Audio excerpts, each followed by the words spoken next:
Bismillahirrahmanirrahim. Assalamualaikum warahmatullahi wabarakatuh. Alhamdulillahirabbil alamin. Walladzi arsala rasulahu bil huda wa dinil haqq liyudhhirahu 'alad dini kullih. Wa kafa billahi syahida. Wa asyhadu an la ilaha illallah wahdahu la syarikalah. Wa asyhadu anna Muhammadan abduhu wa rasuluh.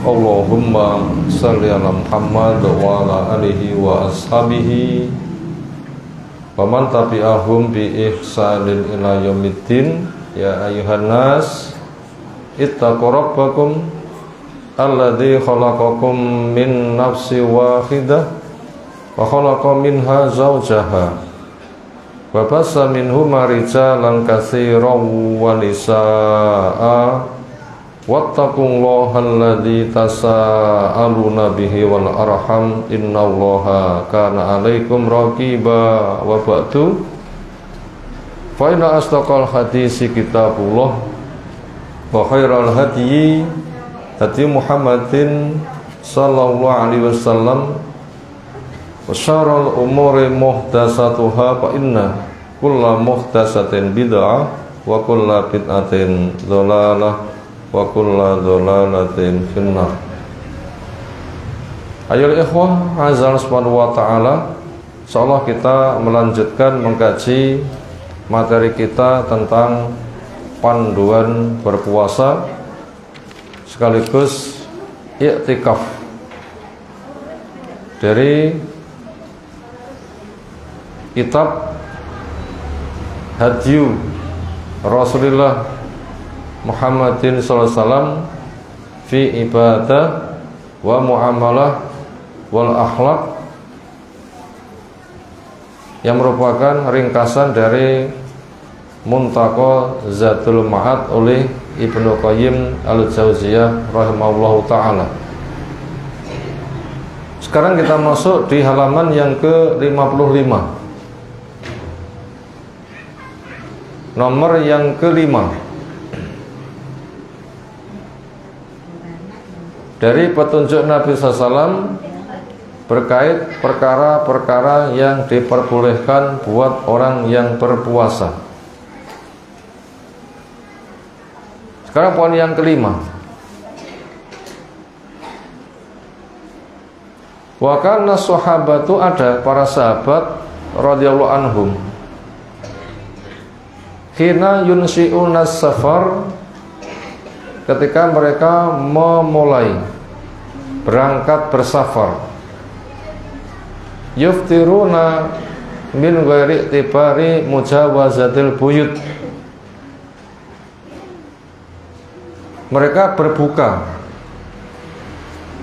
tanpa mempersyaratkan harus keluar daerah, sudah melewati kampung halamannya.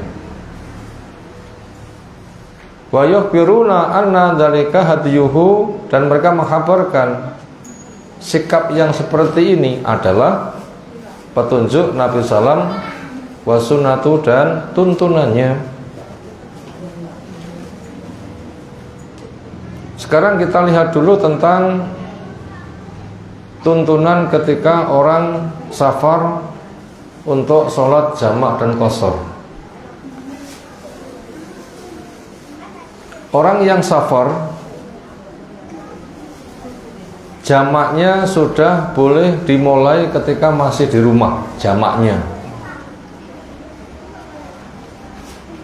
adzan zuhur jelas masih di rumah, berarti nanti dia ikut berjamaah zuhur, selesai qomat asaran sekalian, zuhur 4, asar 4, belum qashar, masih jamak saja, itu sudah boleh jamaknya. Tapi apabila berangkatnya jam 10 pagi misal, itu nanti sholatnya bisa di asar, dan itu sudah jelas sudah sekalian qashar. Rombongan mandek silahkan azan, qomat zuhur 2, qomat asar 2. Itu bila berangkatnya semisal sebelum zuhur jam 11, jam 10 misal begitu. Budal dhisik sampai perjalanan sudah sekian puluh kilo, nanti sudah masuk asar. Nah, di situ mandek, mampir di masjid boleh. Nggak ada masjid di mana-mana, bumi sebagai masjid, monggo.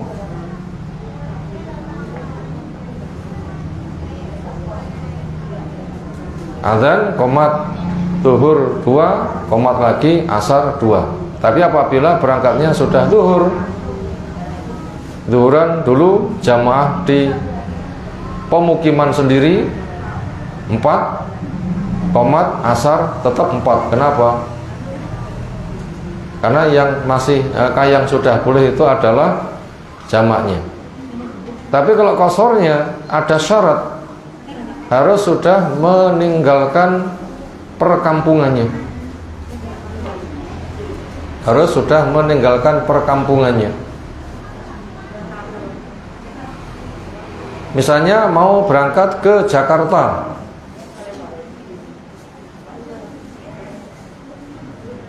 lalu berangkatnya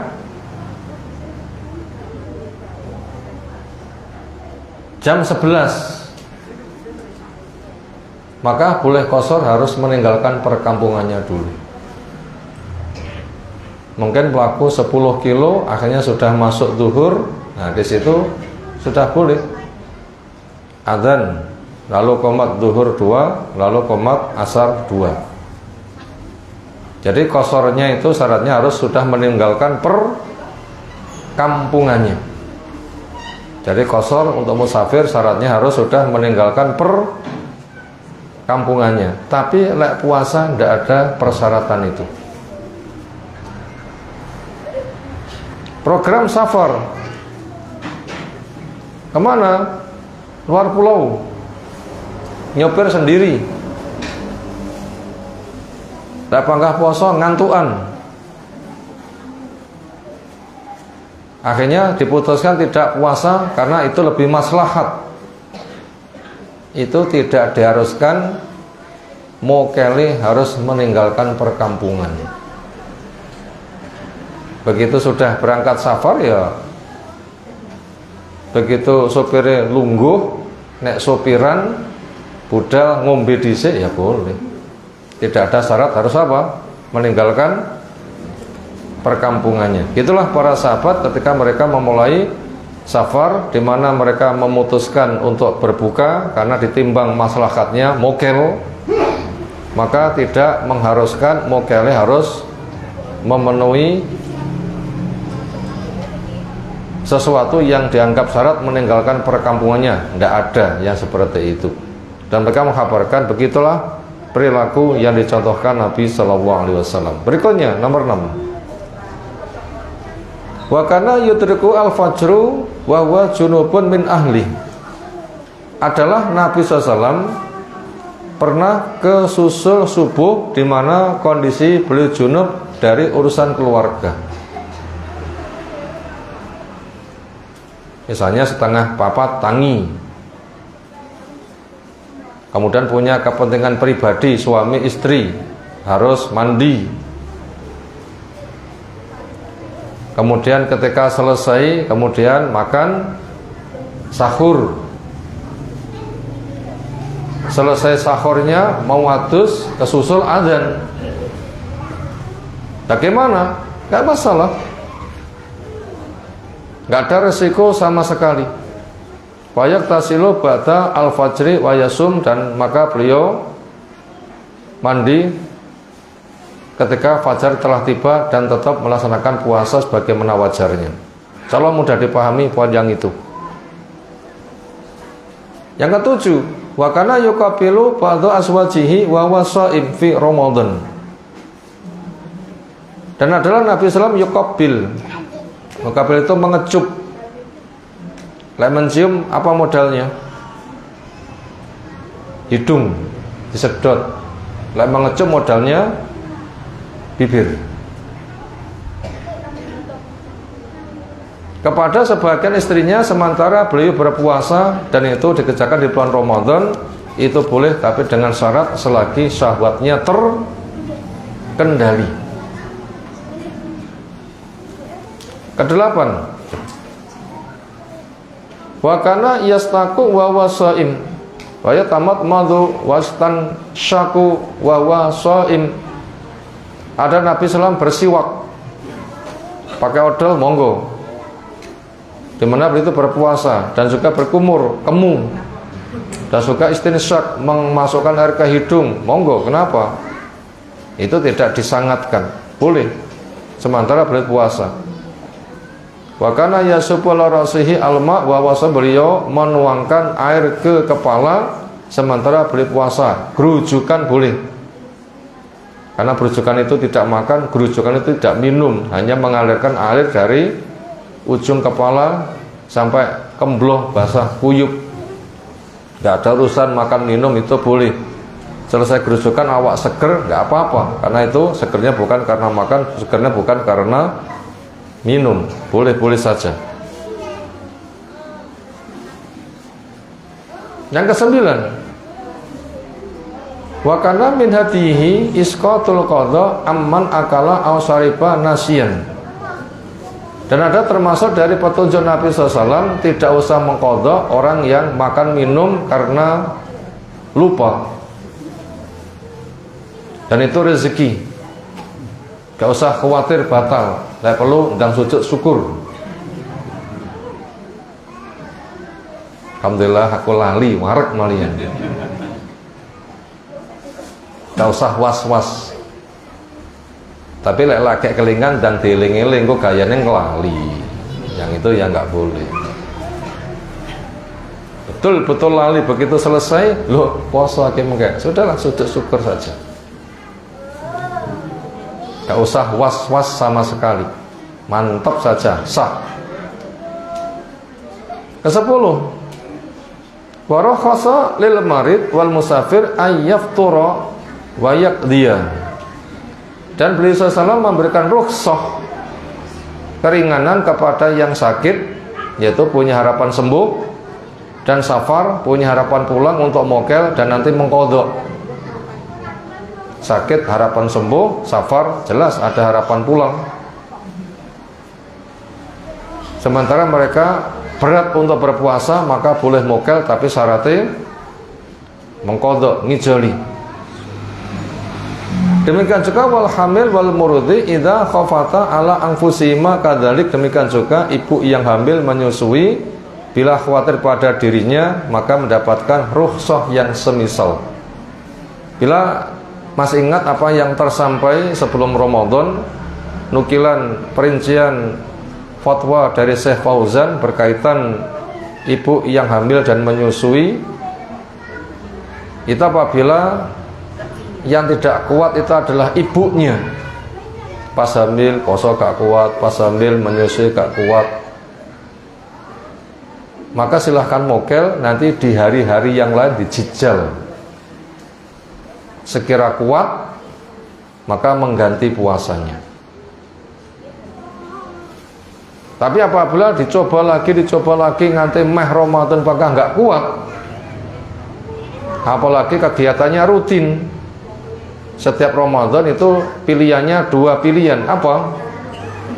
Kalau nggak hamil ya menyusui, 2 Ramadan menyusui, 1 Ramadan hamil, 2 Ramadan lagi menyusui, 1 Ramadan depannya hamil lagi, 2 Ramadan depannya lagi menyusui, berulang-ulang dijijal apa nggak kuat, itu nanti bisa murni bayar fidyah. Tapi butuh diingat bahwasanya kekuatan seorang ibu itu berbeda-beda. Ada yang tetap kuat walau hamil dan menyusui. Apabila kenyataannya kuat, makanya tetap untuk berpuasa. Nah begitu. Kemudian apabila sang ibu kuat ketika hamil, ketika menyusui, cuma bayinya enggak kuat, akhirnya dipaksa ibu itu mokel. maka itu double. Ya, qadha juga membayar fidyah. Nah begitu. Kenapa? Karena ada dua sebab, maka juga ada dua jawaban. Ada 10 poin petunjuk perkara-perkara yang diperbolehkan. Sekarang kita masuk di halaman 58. Berkaitan masalah petunjuk puasa tatawwu, kayaknya belum kita kaji. Puasa sunnah yang butuh kita nukilkan pada kesempatan kali ini adalah paket Ramadan 1 bulan supaya bernilai 1 tahun, maka iringkan 6 hari di bulan Syawal.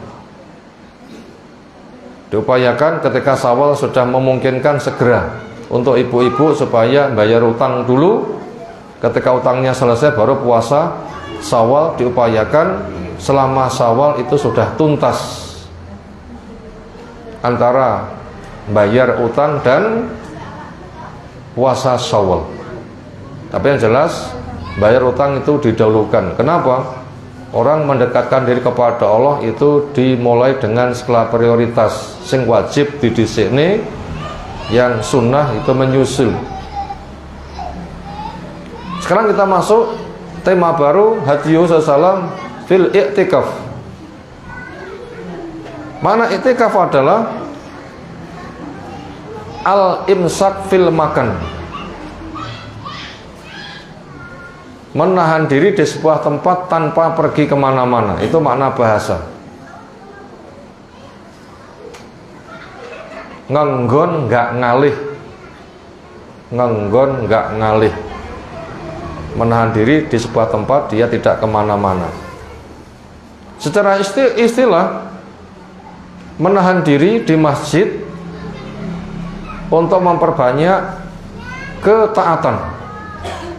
Menahan diri di masjid untuk memperbanyak ketaatan. Kita ulang yang ketiga, i'tikaf adalah secara definisi menahan diri fil masjid untuk memperbanyak ketaatan. Al-imsak fil masjid ta'atan. Lalu i'tikaf dibagi dua, satu i'tikaf nazar, yang satu i'tikaf dalam rangka mengejar Lailatul Qadar.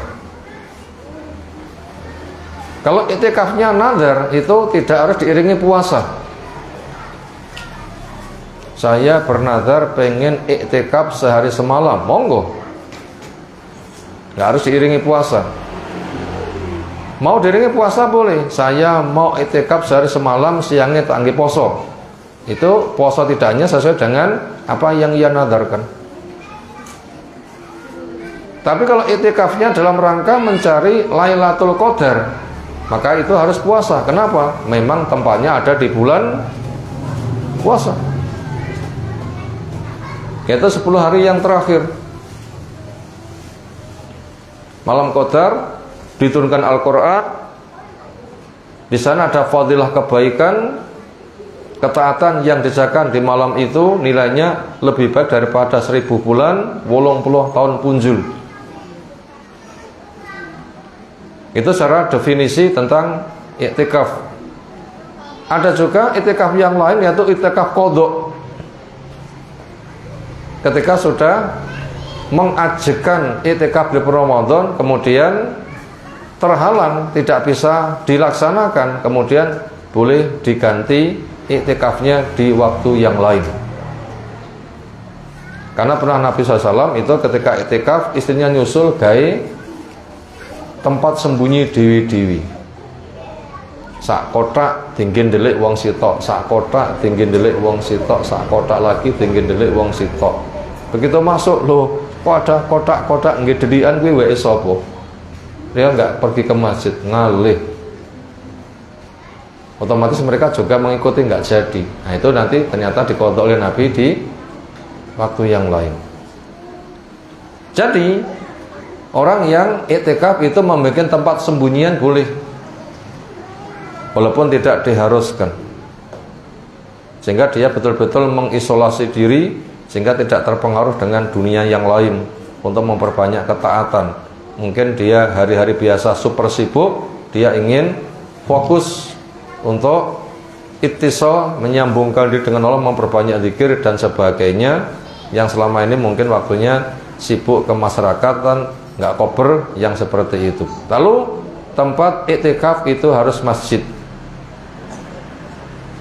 Tempat iktikaf itu adalah harus di masjid, yaitu sebuah tanah dipasang bangunan, disiapkan khusus untuk penegakan sholat 5 waktu. Apakah disyaratkan itu harus untuk Jumatan? Tidak diketahui persyaratannya seperti itu. Pokoknya dia sudah diberi nama masjid, walaupun wong Jawa memberi nama musola, surau, langgar, dan semisalnya. Tapi bila kenyataannya itu adalah bangunan masjid untuk penegakan sholat 5 waktu, dikumandangkan azan, nah itu namanya masjid, di situ boleh.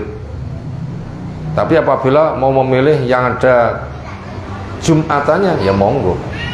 Tapi semuanya itu masuk kategori masjid, hukumnya sama-sama diperbolehkan. Kemudian butuh kita ketahui, diwajibkannya puasa Ramadan itu di Ramadan yang ke-15, bukan Ramadan pertama kenabian.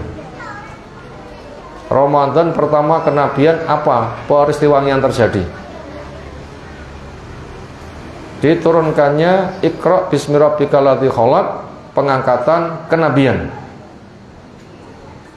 Jeda beberapa hari diturunkannya ya ayyuhal mudatsir, pengangkatan kerasulan. Itu di Ramadan pertama. Makanya inna anzal fi lailatul qadr, sesungguhnya kami turunkan Al-Qur'an di malam Qadar, itu adalah diturunkan ibtidak, startnya, bukan diturunkan total. Kalau total merentang panjang selama 23 tahun. Atau juga ada yang berpotensi menafsirkan kami turunkan Al-Qur'an di malam Qadar Ramadan pertama, yaitu dari Allah ke langit dunia. Tapi dari langit dunia kepada Nabi Sallallahu Alaihi Wasallam itu merentang panjang selama 23 tahun. Angsurannya itu di Ramadan pertama Iqra dan surah Al-Mudatsir, pengangkatan kenabian dan kerasulan. Selebihnya merentang panjang selama 23 tahun di Ramadan dan di luar Ramadan. Selama 15 Ramadan belum diturunkannya puasa. Baru ketika sudah 2 tahun hijrahnya di Madinah, itu baru diturunkan puasa Ramadan. Yang di Ramadan itulah sudah mulai ada iktikaf. Kemudian pada Ramadan berikutnya dan mendekati kematiannya, Nabi SAW iktikafnya berubah menjadi 20 hari. Ini mukaddimah global berkaitan masalah iktikaf. Kita baca materinya. Karena ya'takifu al-asra al-awakhirah min Ramadan hatta tawaffahu Allah azza wa jalla. Adalah Nabi SAW beritikaf selama 10 hari akhir di bulan Ramadan, dikerjakan setiap Ramadan sampai Allah mewafatkannya. Wa tarakahu maratan qadahu fi Syawal, pernah satu kesempatan ditinggalkan lalu menggantinya di bulan Syawal. Adapun sebab digantikan tadi, wong podo gruduk bikin bilik dewi-dewi, itu yang diingkari Nabi SAW, akhirnya beliau tidak melaksanakan. Otomatis mereka akan bubar. Nah itu akhirnya diganti di bulan Syawal. Makanya ketika i'tikaf membikin bilik itu boleh, tetapi Nabi mengingkari. Dikatakan boleh, memang itu pernah membikin. Dikatakan mengingkari, bukan pengharaman, tapi untuk kemaslahatan, benjo memberatkan dan memakan tempat. Itu antara hikmahnya. Jangan sampai masjid ada kaplingan-kaplingan bilik EA, bilik EB, bilik EC. Nah, senada dengan itu wallahu a'lam. Itu ternyata ditinggalkan dan diganti di bulan Syawal. Ada sebuah syubhat. Sebabnya tafsir yang ia pakai nggak pakai sunnah tapi pakai akal, sehingga bersifat menduga. Dugaan dia Iktikaf itu di Ramadan pertama diturunkan Iqra dan semisal, sehingga Ramadan berikutnya iktikaf itu hanya sebatas kayak nostalgia, mengenang Ramadan pertama. Ini jelas kerancuan pemikiran, keterbatasan akal. Maka yang hak adalah iktikaf tidak di Ramadan pertama, tapi Ramadan ketika sudah hijrah di Madinah tahun yang kedua. Kenapa? Pencerita hadis iktikaf siapa? Yang menceritakan hadis iktikafnya Nabi siapa? Bu Aisyah radhiyallahu anha. Di Ramadan pertama kenabian Nabi kita umur 40 tahun diangkat jadi Nabi. Bu Aisyah sudah lahir belum? Belum. Bu Aisyah itu lahirnya tahun berapa?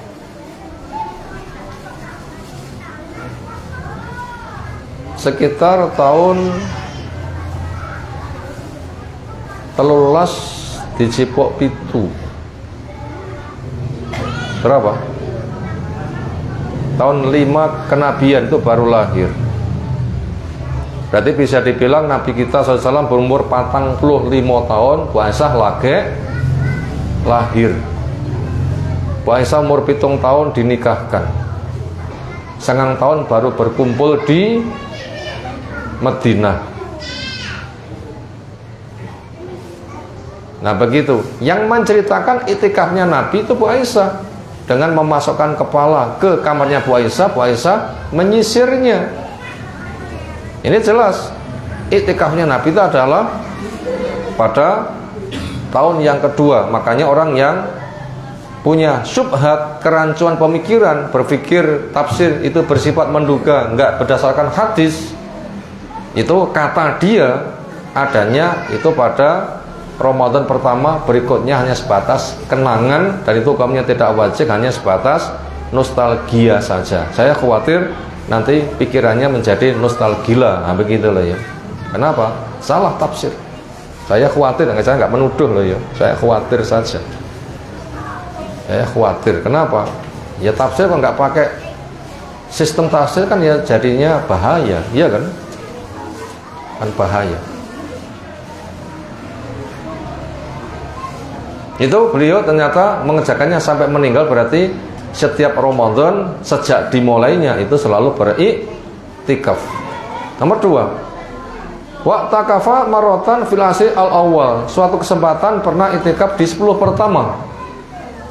Sumal awsat, kesempatan yang lain juga pernah iktikaf di 10 yang tengah.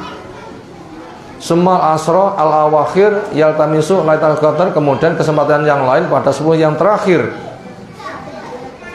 fungsinya untuk mencari malam qadar, fadilah malam qadar. Yang ibadah di malam itu khairun min alfi syahrin. Summa tabayyana lahu annaha fil asr al. Kemudian menjadi jelas tempat penurunan malam qadar itu di 10 yang terakhir. Makanya bila kita baca di Sahih Bukhari itu awalnya iktikaf itu adalah 10 pertama. Ketika berlalu, yang kamu cari di depanmu. Para sahabat ikut 10 yang kedua. Sudah berlalu, yang kamu cari masih di depanmu. Lalu para sahabat ikut 10 yang terakhir. Itulah waktunya. Fadawa ma'al-i'tikaf kata lahiqa rabbahu. Kata lahiqa bi rabbi, bukan ba ya, bi. Itu ba-nya di kasroh. Kata lahiqa bi rabbihi azza wajal. Ba-nya huruf jar. Beliau melanggengkan untuk beriktikaf sampai menyusul Allah Rabbnya azza wajal. Berarti kalau gitu setiap Ramadan iktikaf sampai meninggal. Pelajaran yang ketiga, walam yaf'alahu illa ma'saum. Dan beliau tidak iktikaf untuk mencari Lailatul Qadar kecuali bersama puasa. Kenapa?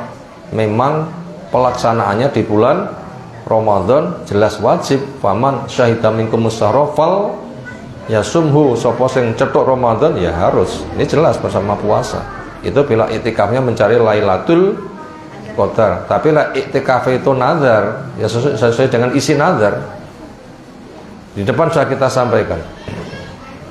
Wa kana ya'muru bi khaba'in fayudrabu lahu fil masjid yakhlufih. Ada Nabi sallallahu memerintahkan dibikin kemah, bilik, kamaran cilik secukupnya orang masuk. Berapa kira-kira ukurannya? Kiwa tengen kira-kira ya 80 cm, dawane 2 meteran. Itu ada bilik di dalam masjid. Pernah beliau memerintahkan seperti itu, kemudian beliau sembunyi ada di dalamnya. Ketika yang lain juga melu-melu gawe, ternyata beliau malah gak situ. Ini memberi petunjuk kepada kita, bila itu hanya untuk seorang imam saja boleh, tapi lek jamaah melu-melu gak oleh. Lek perlu imamane diwai takbir, nah khusus untuk imam baik, nah gitu loh gitu. Tapi lek iki ya kurang dawa dengan geletak loh ya. Dan 2 meter ngono wae takbir seret lambu ngono. Ini khusus untuk imam boleh ada biliknya. Lek liyane melu-melu Nabi gak situ. Ini menunjukkan nggak diizinkan melu-melu, termasuk khusus untuk siapa? Imam. Wis pinggir Mas bawa wae liyane gak oleh.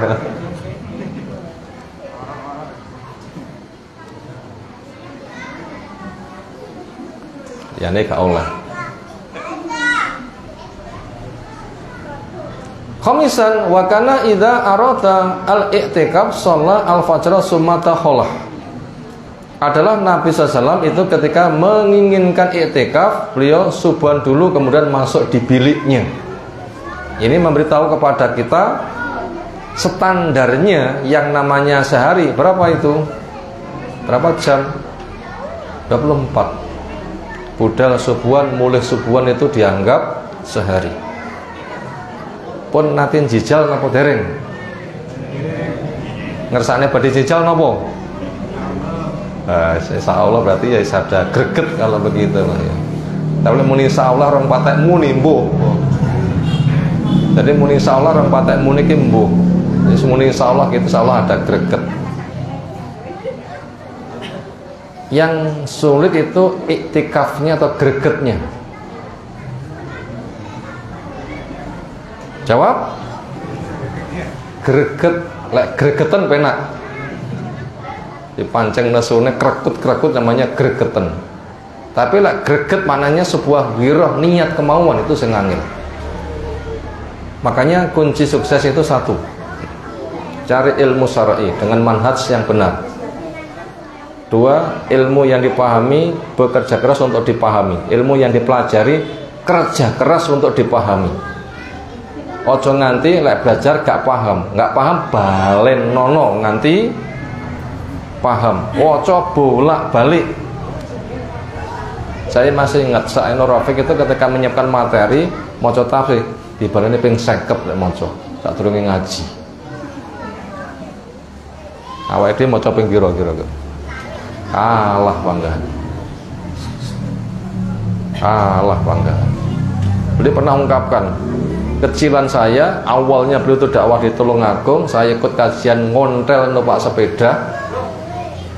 Itu ingat masjid lor dalan kulone rumah sakit Bangjo Ngetan, lor dalan rumah sakit sing Timan ya, Ringin Pitu ya. Huda itu. Pernah ikut kajian di sana. Itu sampai menyiapkan satu materi sekitar diwaca ping 50. Nah, begitu. Artinya itu persiapan itu matang, maca itu tenanan. Makanya kita belajar, upayakan betul-betul paham. Lalu paham, donga kepada Allah untuk dimasukkan rasa suka. Boleh berdoa, Habib liyal iman wa zayyinhu fi qalbi. Ya Allah, cintakan saya akan iman dan hiaskan indah. Andaikan makan itu dikunyah terus nganti krasa legi. Aja kaya pitik putul dilek. Pitik mangan jagung dikunyah enggak kira-kira? Kita membaca tanpa dipahami, hanya seret-seret saja, itu enggak tanpa nyantol kepada pemikiran, enggak ada pemahamannya, ya enggak ada perubahan amal. Ibarat makan itu ya masuk mulut kunyah, kerasa legi nanti nikmat. Makanya ilmu itu diulang-ulang sampai ada rasa suka dan terhias indah. Bila itu sudah ada, itu nanti akan muncul niat dan bekerja keras. Tapi lek sing kuwi ro ngene, angel ape niat. Walaupun maca buku wakeh paham, tapi ngamal ora mesti iso. Kenapa? Belum ada rasa indah. Belum ada rasa suka. Bila indah saja belum, suka saja belum, sementara tandang itu kan pengen menikmati, ya kan? Yang dulu-dulu akan menikah, ketika akhirnya diputuskan menikah, itu karena tertarik atau sepenting aku di bojo. Ayo ngacung, sama dhisik badhe rapi niku sing penting aku di bojo. Rupane kaya apa mbuh, sing penting aku duwe bojo. Nyenggol ya dirasane, ra nyenggol ya wis. Wonten? Saya yakin enggak. Ada syariat nazar berarti ada kenikmatan mata. Iya. Ada nazar, ada kenikmatan mata. Akan membawa kepada semuanya. Karena memang siasat iblis mata ini adalah salah satu anak panah beracunnya setan. Nek mata kena, lainnya terbawa. Makanya sampai ada ungkapan, dari mana datangnya lintah, dari darat turun ke kali. Dari mana datangnya cinta, dari mata turun ke hati. Nek mata sudah seneng, nazar cocok, hati seneng, lamar. Lah akan muncul niat itu harus ada rasa seneng dhisik. Dan ini berat kalau kita tidak berdoa, kita tidak bisa memasang rasa senang itu. Nggak bisa. Berapa banyak orang membaca tapi nggak ngamal. Permasalahannya itu tadi, itu yang paling berat. Saya ulang, supaya kita semangat beramal, 5 dimiliki. 1, punya ilmu syar'i dengan manhaj yang benar, bukan sebatas belajar, tapi manhajnya kudu benar. Quran dipahami dengan sunnah, pemahaman para sahabat. Yang kedua, paham. Yang ketiga, doa kepada Allah untuk diberikan rasa suka, bahagia, tertarik, dan itu meresap pada diri kita. Yang keempat, muncul niat untuk meraihnya. Yang kelima, kerja keras. Nek 5 sudah didapatkan, kemudian sudah berangkat, teko tengah dalan ada halangan, pahalanya sudah diberikan total. Aku pengen iktikaf, kuat hasratnya, terdorong niat dan sudah melangkah, teko dalan peda diserempet wong yang rumah sakit, rasido iktikaf. Sudah dapat wali iktikaf belum? Sudah. Makanya untuk ibu-ibu 5 ini punya api budal. Anak ngomah kemriyek, ra kena ditinggal. Yes, anak ngomah wae. Ngurusi yang di rumah, waktu longgar memperbanyak ketaatan, seolah nanti pahalanya akan disusulkan. Sehingga nggak usah khawatir untuk ibu-ibu. Nak suami so iktikaf lah ngene iki mek mutel kayak ngurusi 3R. Apa 3R? Sumur, kasur, dapur. Hanya gitu saja, nggak usah khawatir. Allah sudah susulkan itu. Kenapa? Innamal a'malu binniyat. Tapi syaratnya 5 ini punya dulu. Setidaknya begitu. Dan diupayakan kita meningkatkan mutu. Like kemarin iktikaf kita budal jam 1 bar subuhan mulai. Nanti ditingkat nih, malah budal jam 11. Nanti bar subuhan mulai. Lah iso bar tarawih gak usah mulai. Lah panggah iso bar magriban rasah mulai. Isone bar luhuran rasah mulai. Nah begitu standarnya bar subuhan 24 jam standar itu. Hari genap menyambut malam ganjil minimal 5 itu. 20 menghadapi malam 21, hari 22 menghadapi malam 23, hari 24 menghadapi malam 25, hari 26 menghadapi malam 27, hari 28 menghadapi malam 29, 24 jam ping 5 terong iso 10 dino. Ya bismillah, daerah bismillah nggih angel lah nggih. Itu sama-sama itikaf, turunnya fadilah di sebuah malam, hasil orang per orang itu beda. Karena kadar ibadahnya beda, mutunya beda, waktunya beda. Inilah kesempatan orang itu berlomba-lomba. Wa fi dzalika falyatanafasil mutanafisun. Untuk yang seperti itu silahkan orang itu berlomba-lomba.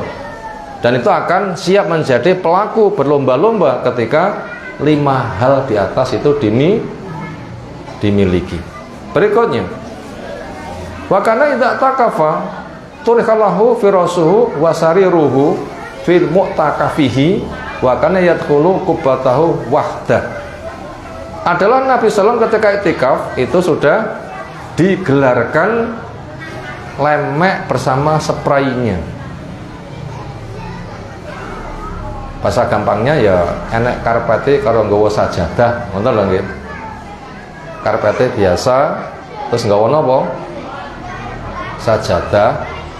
Kena tinggi lungguhan, gak patek nemen-nemen atose. Pemadem ya gak tembus teko mester. Itu boleh membawa perangkat yang seperti itu. Di masjid sudah ada nih karpetnya. Nanti berangkat karo di pundaknya ada apa? Sajadai untuk sholat, untuk itikaf. Lek nganti ngantor kena dimpot, pomo tinggi ngeletak, itu nanti insyaallah tetap terjaga kesehatannya. Kenapa? Karena nggak bagus orang tidur geger nemplek mester. Bagus atau nggak bagus? Ya sesekali nggak apa-apa, tapi lek aja khawatir paru-parunya. Makanya yang bagus bagaimana ke tradisi Mbah Buyut yang namanya amben itu aneh longani, sehingga ada pemisah antara badan manusia dengan tanah.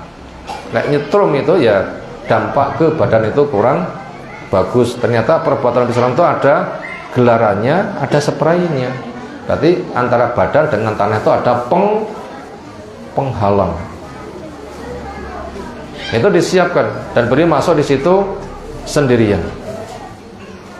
Wa kana la yadkhulu baitahu illa li hajatil insan, adalah Nabi SAW tidak masuk ke rumah kecuali kebutuhan mendesak dari kebutuhannya manusia. Jadi maknanya orang itu ketika itikaf ojo metu dari masjid kecuali kebutuhan keluar yang bersifat darurat. Napa darurat niku contohnya?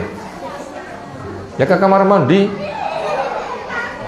Jelas itu darurat itu. Buang air kecil atau buang air besar dan yang semisal itu boleh. Tapi lek koncone dolanan pingpong sing sitok itikaf kono garger lek pingpong dewemen kene malah metu genti aku pamane ngono. Ya batal nanti itikaf. Kenapa? Keluarnya bukan perkara mendesak. Lek awake gregese kabeh metu nyang jaba bekam boleh. Lek rambutnya wis dawa, hawane panas, kemeringet gatel, kon ngirimi ala cukur nek njaba juga boleh. Yang kayak begitu boleh-boleh saja. Kenapa? Itu kebutuhan manusia yang bersifat mendesak. Sama nian. Wa kana yukhriju ra'sahu ila baiti Aisyah faturajjiluhu wa hiya haid. Adalah Nabi SAW mengeluarkan kepalanya ke kamar Bu Aisyah, maka Bu Aisyah menyisirnya, di mana beliau dalam keadaan sedang haid. Pelajarannya, wanita haid tidak menyusul itikaf. Wanita haid tidak menyusul itikaf. Buktinya Bu Aisyah haid tidak menyusul itikaf. Yang nomor 2, tidak keluar kecuali mendesak. nggak boleh sebatas hanya menyisir rambut pulang. Ternyata Nabi SAW itu hanya memasukkan kepala ke bilik kamar yang di situ bersama Bu Aisyah. Kenapa? Gandeng antara rumah dengan masjid. Ada semisal jendela, kepala masuk disisir, yang kayak begitu boleh-boleh saja. Kesembilan, wa kana batu azwaji tazuruhu wa huwa mu'takif fa idza qamat tadhabu qama ma'aha yakbiluha wa kana dzalikal lailan. Ada sebagian istri Nabi SAW mengunjungi Nabi di mana beliau itu sedang iktikaf. Suami iktikaf, istri naik ngomah kangen, nyusul ke masjid, ngobrol sak perlune, itu boleh. Tapi bukan sama laman pangah ngobrol. Ngobrol sak perlune, itu boleh. Tapi ya cuma ngobrol tok, nggak lebih. Tangannya dikendalikan, hidungnya dikendalikan, gitu loh ya. Tangan yang suka gerilya itu dikendalikan dulu, termasuk juga hidungnya. Cukup mulut saja obrolan. Itu dikunjungi ketika sedang iktikaf. Ketika sang istri beranjak pulang, Nabi SAW itu mengantarkannya. Kenapa? Terjadi di malam hari, diternem mulih. Keluarnya untuk mengantarkan yang mendesak kayak begitu boleh-boleh saja. Yang ke-10, walam yakun yubashir imra'atan min nisaihi wa huwa mu'takif wala bi qublatin wala ghairiha. Adalah Nabi SAW tidak bermubasyarah, sentuhan kulit yang punya makna khusus, jima, tidak boleh. Karena ayatnya jelas, wala tubashiruhunna wa antum aakifuna fil masajid, dan kamu jangan bermubasyarah kepada istrimu sementara kamu sedang itikaf di masjid. Makanya ketika ada kunjungan yang ngobrol kebutuhan lesan saja, ngomong, selesai diantarkan pulang. Demikian juga beliau tidak menyentuh dengan ciumannya, dengan kecupannya, enggak. Dan juga yang semisal itu. Berikutnya terakhir yang ke-11, wa kana ya'takifu kulla sanatin asrata ayyam. Ada Nabi SAW itu itikaf setiap tahunnya 10 hari. Di sini disimpulkan setiap tahun. Berarti bukan tahun pertama saja, tapi setiap tahun itu ada acara iktikaf setahun sekali selama 10 hari. Falamma kana al-am allati qubida fi, maka tatkala ada tahun yang di tahun itu Nabi SAW itu diwafatkan, ternyata beliau itu iktikafa isna yauman, iktikaf selama 20 hari. Selesai materi tentang iktikaf. Sekarang soal untuk ibu-ibu. Satu soal, nanti akan dipilih 2 jawaban yang paling baik.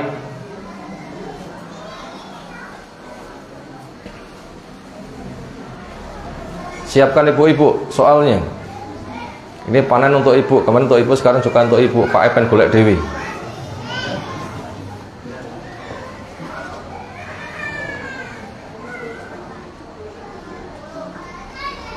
Kunci sukses itu tidak berada di dalam wujud nyata pengamalan. Kunci sukses itu tidak berada di wujud nyata bisa beramal. Sukses itu adalah iso ngamal, bukan itu kuncinya. Tapi kunci sukses itu adalah 5 hal yang sudah diurai. Sebutkan 5 hal di atas. Kayak penak. Soalnya penak, ngarepe penak, semoga nanti kenang-kenangannya mahal. Jenenge sumbut. Silahkan ditulis jawabannya, dipilihkan jawaban yang paling tepat, tulisannya yang paling apik, penak diwoco. Nek tulisannya dokter, saya bukan dokter, gak patek ngerti resep dokter. Nek diwoco, saya nggak paham, ya diloncati saja.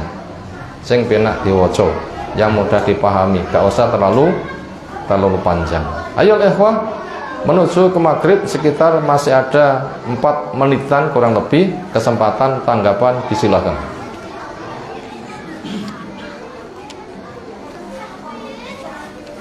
Ngobrol.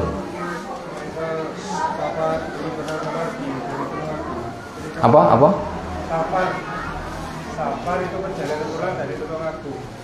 Kita jam asar di Tulungagung. Padahal nanti yang di rumah masih asar. Apakah yang seperti ini termasuk rusak? Safarnya, rumahnya mana? Tulungagung. Kemudian kan itu terus di sana sudah di jam asar. Kita, ini mau ngadi luweh ya? Budalnya kok Tulungagung? Kita mau pulang dari Tulungagung ke Tulungagung. Oh gitu. Lungane yang Jakarta apa mana? Terus muduke nek Tulungagung. Dari Tulungagung terus mulai. Itu nek Tulungagung itu apakah masih boleh jamak qashar gitu?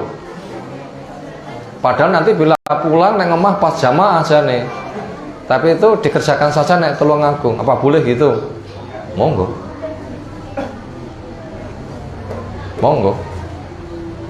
Tanya apa? Wonge ngati luweh lungane nyang Jakarta, kok nek Tulungagung, ya mungkin sepure kebablasan teko Tulungagung. Atau sebab yang lain. Pone mendekati hari raya, setak nek Kediri gak enak Tulungagung, ya malih ngati luweh ngidul dhisik, kemalih ngalor. Senajan to pas lewat kulon kono, jane ya masuk ngadi luweh upamane. Tapi itu kan wilayah safar. Boleh. Jadi syaratnya untuk bisa qashar itu sudah meninggalkan perkampungan. Nanti apabila pulang selagi belum masuk ke perkampungan, mandek di situ, itu masih boleh. Itu masih boleh. Gak apa-apa. Kenapa? Karena masih di wilayahnya safar, belum masuk ke perkampungannya. Lalu masuk ke perkampungannya ya sudah habis. Kayaknya